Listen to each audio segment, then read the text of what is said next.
Oke guys, jika video sebelumnya membahas teknologi Amerika Serikat, video kali ini kita membahas terkait dengan kartu asnya Iran yang bisa membuat seluruh dunia bertekuk lutut tanpa perlu satupun jet tempur siluman.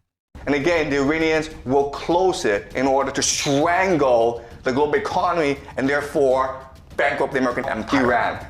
All right, this is Iran. This is GCC.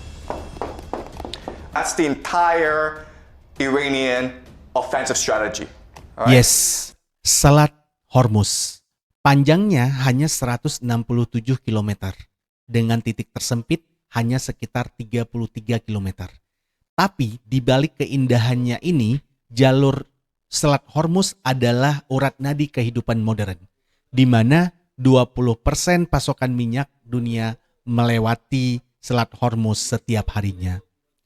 Coba Anda bayangkan, jika jalur ini tertutup hanya selama 1 minggu saja, ekonomi dunia akan runtuh, pabrik-pabrik di Asia akan berhenti, listrik di Eropa akan padam, dan harga bensin di Indonesia bisa mencapai angka yang tidak pernah kita bayangkan sebelumnya.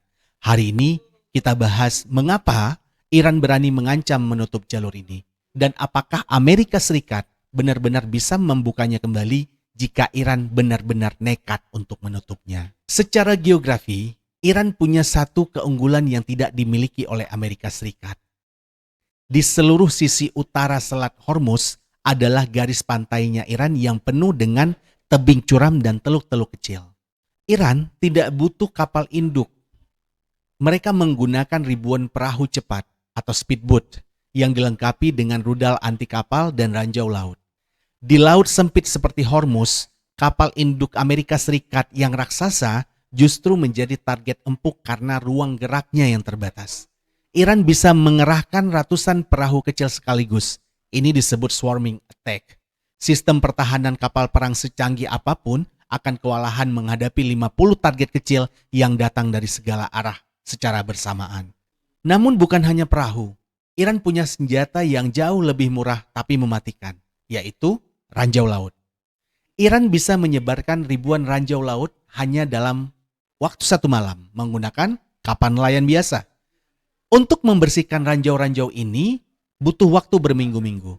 Sementara dunia tidak punya waktu sebanyak itu saat harga minyak akan melonjak. Di balik perbukitan pesisir yang gersang, Iran menyembunyikan ribuan peluncur rudal. Begitu rudal mendeteksi kapal tanker atau kapal perang musuh, rudal ini ditembakkan, lalu peluncurnya langsung bersembunyi kembali ke dalam gua-gua bawah tanah.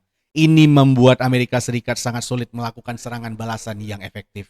Pertanyaannya, siapa yang paling dirugikan? Kenapa Iran berani melakukan hal ini? Karena mereka tahu, jika mereka hancur, dunia ini juga harus ikut hancur. Ini adalah strategi versi ekonominya mereka. China dan India, dua raksasa ini adalah pembeli utama minyak dari Timur Tengah.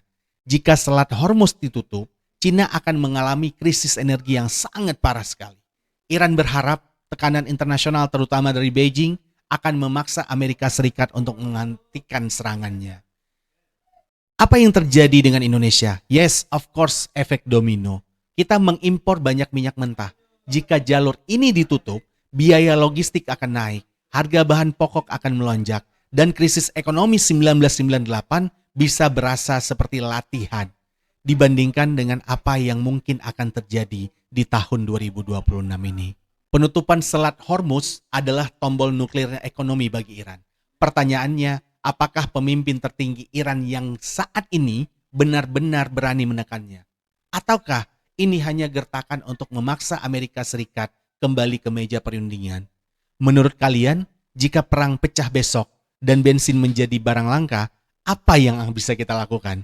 Dan apakah Indonesia sudah cukup mandiri energi untuk menghadapi skenario terburuk ini?